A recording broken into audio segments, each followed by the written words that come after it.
50 francs. Je revenais de faire mes emplettes, calculant mentalement que mes disponibilités pécuniaires suffiraient à peine pour terminer le mois. Je m'étais attardée et marchais assez vite. J'avais hâte de rentrer chez moi car il faisait une chaleur accablante.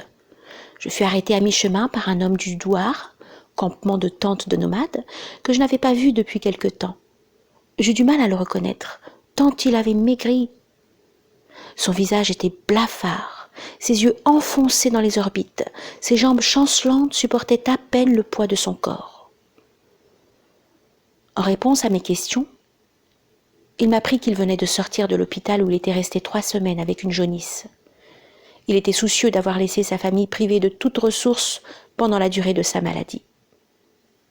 Comprenant son inquiétude, je n'eus aucune hésitation, ouvris mon porte-monnaie, pris l'unique billet de 50 francs qui s'y trouvait et le lui donnai. Il ressentit une telle joie, un si grand soulagement, que son visage rosit.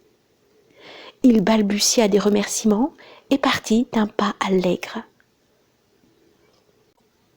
La raison ne tarda pas à me reprocher ce geste, qu'elle qualifiait d'irréfléchi. Elle considérait ma générosité comme de la prodigalité. Comment pourras-tu assurer la nourriture de ton ménage jusqu'à la fin du mois? Je continuai à marcher sans prêter attention à ses critiques, la conscience tranquille, sûre d'avoir fait mon devoir.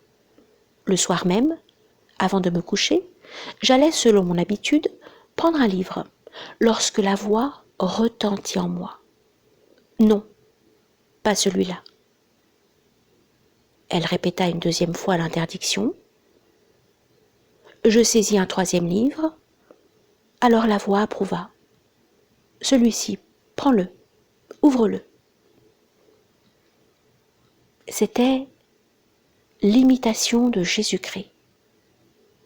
Obéissant à l'injonction, je l'ouvris et trouvai au milieu du livre un billet tout neuf de 100 francs. On eût dit qu'il sortait de l'imprimerie. Le fait était absolument incroyable, et pour plusieurs raisons. La plus forte était qu'il m'aurait été impossible de mettre de côté une telle somme, notre train de vie ne me le permettant pas. La deuxième raison était que, même cette possibilité admise, je n'aurais jamais songé à utiliser un livre, et encore moins celui-là, pour y cacher de l'argent, car je n'aurais pas pu associer le matériel au spirituel d'une telle manière. La voix reprit, douce et persuasive. « Tu as été généreuse. Je le suis plus que toi. Tu as donné 50, je te donne 100. »